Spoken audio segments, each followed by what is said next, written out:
Queria começar. Pode começar. Pode Daí, colocar se nos você slides. preferir falar na tribuna ou se deslocar, como queira. Isto é uma audiência pública, portanto não há uma solenidade maior. Faça como você se sentir melhor. Bom, acho que eu vou apresentar daqui mesmo. Então, eu escolho fazer o projeto em Sorocaba, porque é uma cidade, além de ser a minha cidade, é uma cidade que se tornou metrópole, né? Então, a gente precisa prever esse crescimento, né? Para que ele não seja desordenado, como já acontecia em outros lugares. Então, começar a pensar, né, em como isso vai acontecer. Pode mudar. Gustavo. Bom, então a cidade se localiza a 87 quilômetros da capital. Essa imagem é interessante já para ver essa mancha urbana, né, no verde, como nós estamos ocupando o espaço, né, como já é cinza, né. Então, a origem e o crescimento da cidade. No primeiro momento, anterior a 1500, Sorocaba ela já aparece no mapa, né. Então, nessa rota que está traçada ali em amarelo, né, é a conexão entre os oceanos Pacífico e Atlântico, a rota Pirabiru, que funcionava servia para escambo, né, era usada pelos indígenas. Num segundo momento, Sorocaba aparece de novo, né, no eixo norte e sul, no período do tropeirismo, conectando essas áreas. Sorocaba é o ponto em roxo superior, né? Então, Sorocaba ela já aparece como um ponto de troca. E por que Sorocaba está exatamente nesse pedaço de terra? Ela não está um pouco mais para a direita ou para a esquerda? Ela está exatamente ali porque água, né, o que era necessário para a sobrevivência, água, e depois as pessoas vinham caminhando, e como o nome já diz, terra rasgada, você chega num espaço que de um lado ela é um rasgo, né, no terreno. Então, para um lado tem subida, para o outro também, as pessoas dormiam e vão descansar e continuar no dia seguinte. Então, ali fica um ponto. Posteriormente, né, Sorocaba também tinha uma produção algodoeira que já era exportada para a Inglaterra, né, através das tropas, com as mulas, né, e com o excedente de capital dessa venda do algodão, surge um investimento nas ferrovias. E começam a surgir também as indústrias de tecido. Então, é um segundo momento essa malha, o terceiro momento ali, a malha ferroviária. Num quarto momento, o período rodoviarista. Então, não só no Brasil, mas no mundo inteiro, acreditava-se que o automóvel era a solução da mobilidade urbana. Então, Juscelino Kubitschek, 50 anos em 5, né, incentivo à indústria automobilística, abertura de rodovias, e daí surge aquela malha. E, novamente, Sorocaba está nela. Pode mudar. Então, qual a ocupação do solo nesses momentos? Então, no período do tropeirismo, a ocupação se dá próxima ao rio, né? E ela fica próxima, mas não em cima do rio, né? Ela está próxima, mas numa área que não inunda, né?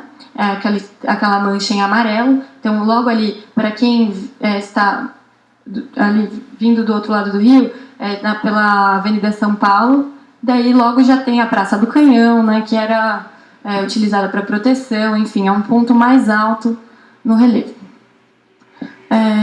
Daí, no período da linha férrea, então, é aquela segunda ocupação ali. Né? Então, eu estou acostumada a apontar, então desculpa se às vezes eu fico meio querendo apontar. Então, a linha férrea, ela sempre vai procurar superfícies mais planas para ocupar. Por quê? Economia de combustível e para o trem não perder velocidade. Então, ele sempre, na maioria das vezes, a margem do rio, né,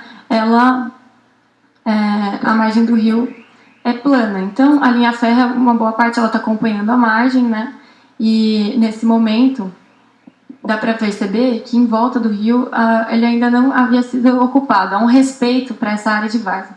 Voltando um pouco no primeiro mapa ali, a área em roxo é a área que eu escolho como estudo. Então, dá para perceber ali que o rio ele ainda estava sinuoso, né? Dá para ver os meandros, as curvas que ele faz. E no segundo mapa, ele já foi retificado. Então, a área em questão, ela não é só a área de várzea do rio, ela não é só... o que é a várzea também, né? Vocês lembram que não são só arquitetos que estão ouvindo. A várzea, então tem o leito principal do rio, e a várzea é o leito maior, onde ele ocupa quando ele inunda, né? É o leito maior do rio. Então, eu não estou ocupando ali, a área em questão, ela está tratando também uma região que já foi o leito principal do rio, né? E não só a várzea. Aí no terceiro mapa, no período, né, do crescimento rodoviarista, já não há mais um respeito com as áreas de várzea. E há uma ocupação entre as peças urbanas ali, e ocupando inclusive a área de várzea, que é uma ocupação inadequada. Então, Sorocaba faz parte de uma região macrometropolitana, né, composta pela Baixada Santista, São Paulo, Campinas e Sorocaba, que também é uma metrópole agora. Ela é influenciada por essa rede de cidades, né? E como o preço da terra em São Paulo foi ficando muito caro, muitas indústrias começaram a se deslocar para outras cidades. E Sorocaba novamente foi escolhida por sua excelente localização, posição geográfica e acessibilidade. Pode passar? E fácil acesso. Então, Sorocaba tem rodovias e... Pode passar mais um. Mais um? Também é importante citar os rios, né? Então, uma possível conexão hidroviária. Então, o Rio Sorocaba é formado pelo Rio Sorocabaçu e Sorocamirim, e ele vai desaguar no Médio Tietê, em Laranjal Paulista. É importante pensar o rio como um todo, né? Porque as cidades, elas são regiões administrativas, né? Mas o rio é uma coisa só, ele é sistêmico, né? Então também é importante levar isso em consideração. Sorocaba possui uma das maiores ciclovias do Brasil, com 116 quilômetros. Também possui inúmeros parques, que são os círculos em verde, a maioria deles conectados com a ciclovia. E o círculo em marrom é o zoológico. O zoológico da cidade não é só um zoológico, ele atende toda uma região, ele tem um centro de pesquisa, ele tem material para emprestar para as escolas, então ele tem uma importância maior. E já foi eleito o local preferido dos cidadãos sorocabanos. Aqui eu estou sobrepondo dois mapas. Então, um é o macrozoneamento ambiental, que indica a área em cinza como urbana, trecho urbano, e a em amarelo como área de preservação permanente, que é a área de várzea que inunda. E em rosa é uma via proposta que aparece no plano diretor proposto de 2014. Como já existe uma via marginal esquerda no Rio Sorocaba e ela já inunda, eu acho que não faz muito sentido ocupar a marginal direita. Então, recentemente, essa via foi alteada, né, que também é uma obra muito custosa, né, altear uma via ao preço de uma nova via, e a gente gastou todo esse dinheiro para construir uma via em cima de uma outra que já existia, sendo que um canteiro de obras também na margem do rio também gera um assoreamento, né? Então, ao mesmo tempo que você está alteando a via, você também está tornando o rio menos profundo. E num trecho ali da Praça Lions, ele não pode ser alteado, porque senão o ônibus não ia conseguir passar por baixo do trilho. Então, esse trecho foram feitos muros de contenção de 50 centímetros, que também não impedem que a água passe. Bom, como é uma via já existe uma via de trânsito rápido, e ela é primordial para o deslocamento entre casa e trabalho da população, eu proponho que do outro lado, eu proponho um deslocamento, né, dessa via e proponho um parque. Porque se um parque não dá, você está privando a população de lazer e não de uma atividade primordial, né, que é uma via de trânsito rápido oferece. Aqui, uso e ocupação do solo. Então, em laranja, eu tenho a ocupação residencial Em cinza eu tenho ocupação central, em roxo antigas indústrias. Aquela seta ali em cima é atualmente o principal acesso da cidade, então quem pega Castelo Branco e depois a Castelinho acessa a cidade por ali. Então essa é a primeira imagem que você tem ao entrar em Sorocaba, né? Essa é a imagem que eu estou tratando, esse trecho, né, que está tracejado. Mas claro que é a primeira imagem que você tem da cidade acessando de carro. Para quem se tivesse trem, a primeira imagem da cidade poderia ser outra, né? Poderia ser na estação. É uma região muito rica em equipamentos urbanos, né? Também, para quem não é da área, equipamentos urbanos não é lixeira, não é poste de iluminação. Equipamentos urbanos servem para atender a cidade. Então, assim como água, esgoto, a gente também precisa de alguns equipamentos urbanos, como hospitais, né? Hospitais, escolas. Ali estão indicados em amarelo as escolas, em roxo centros de saúde, em laranja centros religiosos, em rosa é o bombeiro e em azul as manchas grandes são rodoviárias, terminais rodoviários, e as pequenas pontos de ônibus. Então, quem ocupar essa área vai ter um grande benefício e fácil acesso a todos esses equipamentos. Nesse mapa eu estou mostrando os polos atrativos de massa. Então, além de equipamentos, também tem polos, né, lugares que atraem muitas pessoas, como o estádio de futebol, o Extra, o Shopping Village, que apesar de desativado pela sua dimensão, também provavelmente vai trazer um tráfego muito grande para aquela área.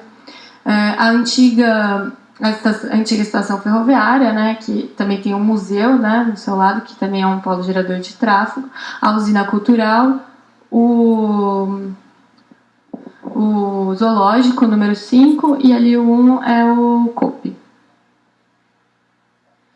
Daí eu fiz um levantamento fotográfico, fui visitar o local e me deparo com barreiras. Então, essa área que atualmente é da Gerdau, né? Então, ela é circundada por barreiras. De um lado, eu tenho a linha férrea, que nesse momento eu percebo que ela está toda elevada. Em Sorocaba, praticamente na cidade inteira, a linha férrea está a 3 metros do nível do solo, né, sob taludes. E do outro lado, da área da Vilares, eu tenho o rio. Então, ela é de muito difícil acesso, né? E ali eu estou vendo a usina cultural. Pode passar. De baixo para cima, a primeira é uma régua do SAI, né? Apesar do rio ser uma responsabilidade estadual, o SAI que coloca essa régua para medir a cota de inundação. Na imagem do meio é a indústria, né? O estado de conservação da indústria que está desativada, antiga indústria de aço. E ali em cima é aquele trecho mais a norte, na marginal. Eu percebo que já tem um tratamento, né? Então já tem bancos, já tem uma pavimentação, já tem um certo tratamento. Então, de cima para baixo ali, então a primeira dá para ver, mesmo do outro lado do rio, mesmo sem ter esse tratamento de parque, é uma área que ainda está verde, que a rua ela é de terra, né? E, bom, e ali na foto de baixo eu vejo uma subestação de transformação de energia que fica bem no meio da área da Gerdau. Ali existem duas, uma que atendia a antiga indústria e outra atende a cidade.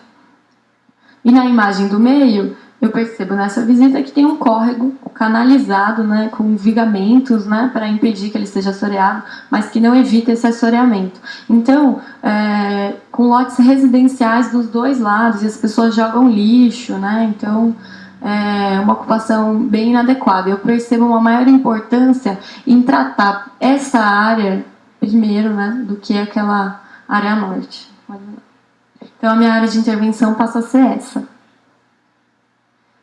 Então aqui é uma imagem aérea dessa área em questão, né? Então dá para ver o trilho do trem aqui, né, contornando essa área, os galpões industriais, daí tem uma lagoa, né, que provavelmente para tratar a água antes de devolver para o rio, Aí ali naquele primeiro quarteirão, onde na foto ele está desocupado, mas hoje em dia existe o Habib's e o posto Lotus, né, posto de gasolina, a Praça da Amizade e um comecinho do estádio, né, dá para perceber que o terreno vai subindo naquela direção. Aquele espaço grande ali é o Extra, né, aquela que é a antiga indústria também. Estado de conservação, né, dos galpões industriais desativados, que estão na área da Gerdau. E essa imagem, apesar de estar com uma qualidade ruim, eu acho que é importante para mostrar a proximidade que essa área está do centro. Então, ali dá para ver onde tem mais prédio, né, ali é a região central.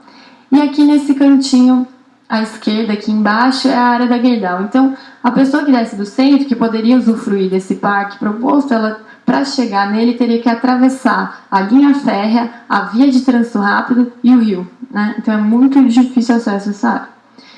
E também dá para ver o tamanho daquela outra área que fica atrás da estação ferroviária, que é o pátio de manobras do trilho do trem. Então, olha o tamanho dessa área, ela é gigantesca e é em branco na memória coletiva. As pessoas não sabem que existe essa área, né?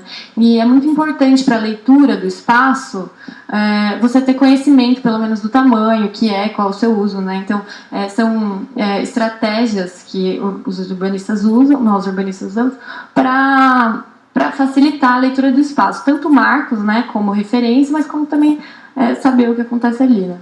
Então, isso é importante. Aí eu coloco, eu achei interessante, né, que não só os arquitetos percebem a cidade, mas também os cidadãos. Daí esse foi o curador de uma exposição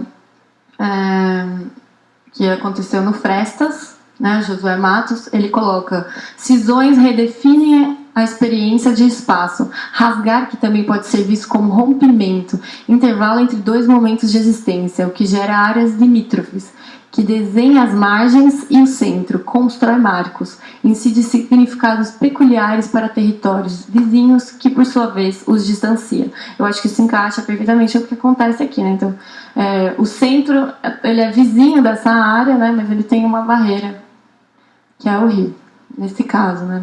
Além das outras. E também ele coloca que festas, ao mesmo tempo que elas rompem, elas também podem unir. Então aqui é um exemplo de uma festa que une, que é esse rasgo no talude, né, que pode unir uma área a outra. Então, quais são as estratégias para vencer esses desafios? A primeira, para o sistema viário, eu proponho que essa via contorne a área de várzea, ao invés de passar tão próxima ao rio, né? Na área da FEPASA, eu mantenho uma parte do traçado proposto e proponho mais uma via para possibilitar o retorno. Na segunda imagem, a preservação, né? Então, a legislação diz que são 30 metros de cada lado do rio, mas como a cidade já é consolidada, então é difícil manter os 30 metros em tudo, mas acho que na área que ainda não foi ocupada, a gente deve preservar. E em laranja são os edifícios históricos. Ali na área da FEPASA eu não indiquei porque eu não tive acesso a essa área, mas hoje eu sei que ali também existem edifícios históricos e mereceria uma revisão de projeto, né? No terceiro são as conexões. Então o pedestre precisa transpor o rio, transpor o trilho e uma conexão com o zoológico. E na última seriam realocações, né? Então esses terrenos que estão circundando ali a área da FEPASA, que impedem o acesso à área. Então, eu realoco para possibilitar que a malha urbana permeie essa área. O posto de gasolina e o Habib's também seriam realocados, e a subestação de transformação de energia, ao invés de deixar no meio dessa área do parque, eu aproximo da linha férrea, unindo barreiras. E desapropriação dos lotes residenciais até o zoológico. Aqui é inserção da área de várzea no contexto urbano. Então, então a área de várzea ela pode ser ocupada desde que respeite as suas condições ambientais. Então eu separo o projeto em 4 grandes áreas. A primeira, que é a conexão com o zoológico, A segunda, que é o antigo pátio de manobras do trilho do trem, né? E a terceira é o eixo cultural esportivo, e a quarta, o parque, que eu chamo de Peabiru, também para reforçar a memória local, né, da história de Sorocaba. Essa é a minha referência de passarela, né? Essa passarela, ela aproveita as vigas de uma via de trânsito rápido que passa ali atrás, então eu também pensei em aproveitar, né, a modulação dos pilares do trilho, né? E que essa passarela não seja só uma passarela, mas que ela seja larga, convidativa, que também tenha algum uso comercial e que seja uma passarela parque também. É importante que tenha uso, porque o uso atrai pessoas. O dono do comércio, ele cuida, né, da sua região. Tem manutenção. Se você deixa sem ninguém, pode acabar virando um espaço abandonado, né? Então, eu acho que essa imagem é mais interessante. Então, aqui dá para ver a passarela ali próxima ao trilho, né? Aqui, vindo para quem sai do estádio, tem duas passarelas, né? Uma de cada lado ali, próximas às ruas, né? Que ela abraça, né, o outro lado do rio, também criando uma conexão com a forma, né? Então a malha urbana dos dois lados tem uma relação de desenho. Eu faço um alargamento do rio, né? 2 bolsões, né? Evitando que a marginal existente se inunde, né? E que ele também possa ser utilizado como área de lazer. Uma grande marquise que conecte as principais áreas do parque, que também tem como referência do Ibirapuera, né, com 800 metros. Pode mudar. Então, essa primeira área, né, esses são os lotes que seriam realocados. Então, aqui como seria o projeto? Um parque linear, com ciclovia, áreas de convívio, para que os cidadãos também possam se encontrar, né? É importante que existam espaços de encontro na cidade, né? Eu sempre falo isso. Que a gente precisa... Aqui em Sorocaba tem uma padaria que todo mundo vai muito para se encontrar, mas talvez se a cidade tivesse mais espaços de encontro, né, a gente não precisaria da padaria, né? Não obrigatoriamente. Então, essa segunda área, eu proponho um uso residencial e de serviço, de comércio e serviço, aproximando habitação e trabalho, né? Lembrando também que essa é a área que merece uma revisão, porque tem galpões existentes que deveriam ser considerados.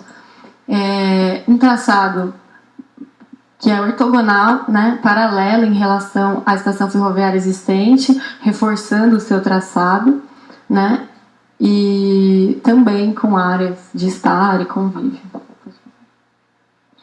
Isso como ficaria em corte. Então, como essa é uma parte mais baixa do terreno, né, em volta esse terreno sobe e eu tenho um estádio, enfim, eu alinho a parte superior do edifício com a mesma altura do estádio, né? Então ele se encaixa na paisagem, ele não fica, né, um rasgo, não fica um prédio, um contraste muito grande, ele se encaixa com 10 andares. Essa é a terceira área, eixo cultural esportivo, né? Então incluindo o estádio, a Praça da Amizade, e ali no último quarteirão eu proponho um espaço como um SESC, né? Um centro cultural, com aulas de dança, música e cursos técnicos, enfim. Bom. E essa é a quarta área que eu escolho para me aprofundar, né? Então,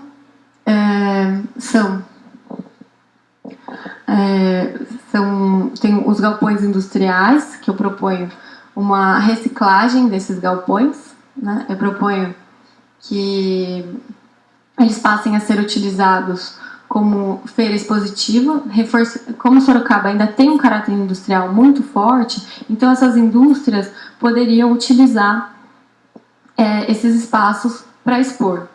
E a minha proposta seria uma parceria público-privada, onde a pessoa que investisse nessa área e viabilizasse esse projeto se beneficiaria desses galpões, com o aluguel desses galpões, né? Que o Airbnb em São Paulo, inclusive, já está saturado, né? E ali, essa região já tem hotéis também, né? Enfim, pode passar. Pode passar. A minha referência de parque é o Ibirapuera. Então, todas essas áreas de convívio, piquenique, área de bosque de leitura, enfim, eu coloco também no parque. Então, o parque ele se divide em 2 grandes níveis. Então, tem uma parte inferior, que é essa parte que eu estou destacando em verde agora, né? E depois tem um nível... tem um desnível de 5 metros. Inclusive, os galpões industriais eles estão nessa parte mais alta justamente para não inundar. E só um dos galpões eu tiro para essa demanda do espaço expositivo que pede mais estacionamentos. Então, eu proponho um estacionamento no subsolo daquela grande praça. Então, quem acessa o parque, nesse nível inferior, tem acesso ao subsolo. E ali seriam todas as áreas de lazer do parque, enfim, né, e até um acesso até aqui no final, numa marina. Aqui é para quem acessa o parque no nível superior. Então, quem acessar pela rua onde está o trilho, né, atravessaria esses pilares, né, que seguram o trilho. Eu proponho uma colunata, né, um conjunto de pilares que é uma transição, né, que nem no Vaticano você tem uma transição na Praça São Pedro, você vai entrar, tem uma colunata e você atravessa do profano para o sagrado. E aqui é uma transição do urbano, do cinza para o verde cultural. Então, as pessoas que acessam por esse nível, elas estão no nível de todos os galpões, né? Inclusive desse proposto, e poderiam atravessar-los e acessar a parte superior da marquise. Só um galpão, eu proponho um museu da indústria, que é aquele mais... é o número 21. Eu proponho um museu da indústria para reforçar a história local, né, contar a história da indústria e a história dessa área. Embaixo dessa passarela que conecta com o outro lado do rio, eu proponho um uso embaixo dela, para não ficar que nem embaixo da ponte, geralmente tem morador de rua, enfim, eu proponho um depósito de barcos, então as pessoas poderiam deixar o barco ali e tendo um uso também, né, não vai ser ocupado inadequadamente. Aí as pessoas poderiam deixar o barco e acessar a marina, né? Na outra área ali em cima também, que é difícil não apontar, ali em cima tem uma área de quadras. Pode passar. Aqui é dando um zoom. Então, nessa parte, aqui eu estou vendo que essa via proposta nova que ia contornar o trilho, né? Ela ia dar acesso também a esse depósito de barcos, né? E do depósito à atual usina cultural. Normalmente, quando tem um patrimônio histórico, é comum, né? A gente vê praças para ter um espaço, um respiro para você apreciar, né? Então, cria essa praça também, é uma área de convívio, né, em torno da usina. E ali dá para enxergar melhor também, agora com esse zoom, o acesso ali para o Museu da Indústria. A minha referência de espaço expositivo é o AMB de São Paulo, né, para as áreas. Aqui é o meu programa, né, com todas as áreas, como ele seria ocupado. Pode passar. Então, quais seriam os acessos? Então, número 1 ali é o acesso de carro, o acesso de automóveis. Então, o número 1, estacionamento. Número 2, para a área de quadras, que eventualmente também pode ser usada como área expositiva. Por exemplo, uma exposição de guindaste. São peças que são muito grandes e não vão ser dentro de um local fechado. Número 3, acesso de táxi e ônibus. 4, estacionamento no subsolo. 5, Museu da Indústria. E 6, depósito de barcos. Próximo. Aqui são os acessos de pedestres, que podem ser feitos por passarelas ou pelas as transposições com colunas embaixo do trilho, pela marquise e próximo ao rio. Minha referência de projeto é o Pilar do Shigeru Ban e o Ritmo do Niemeyer. Então, aqui é a planta de cobertura, pode passar. Aqui seriam os galpões, como eles seriam divididos, né? Como um galpão de apoio para montagem e desmontagem dos espaços expositivos, banheiros em todos, na maioria deles mais nos cantos dos prédios, do edifício, para ter mais espaço para exposição, né? Planta livre. E ali próximo ao acesso de táxi e ônibus seria a área de credenciamento, né? Onde estão as setas seriam os acessos aos edifícios. Esse edifício central, que é o proposto, a ideia é que ele funcione, ele possa ser fechado no momento de exposição e que eventualmente ele possa estar aberto quando não estiver sendo utilizado e funcionar como uma praça coberta. Estacionamento. Embaixo dos edifícios existentes, somente a circulação vertical, né, com escadas e elevadores. Em corte, como se ficaria em corte, então, como a arquitetura existente ela não tem assim, um destaque muito grande, eu coloco o edifício proposto um pouco mais alto do que o existente, criando uma hierarquia. É um detalhe do pilar, pode começar. Bom, e é isso. Então, criando um espaço de convívio, né, que as pessoas possam se apropriar desse espaço, que ele não seja, que ele seja utilizado, né, um espaço onde as pessoas ocupem.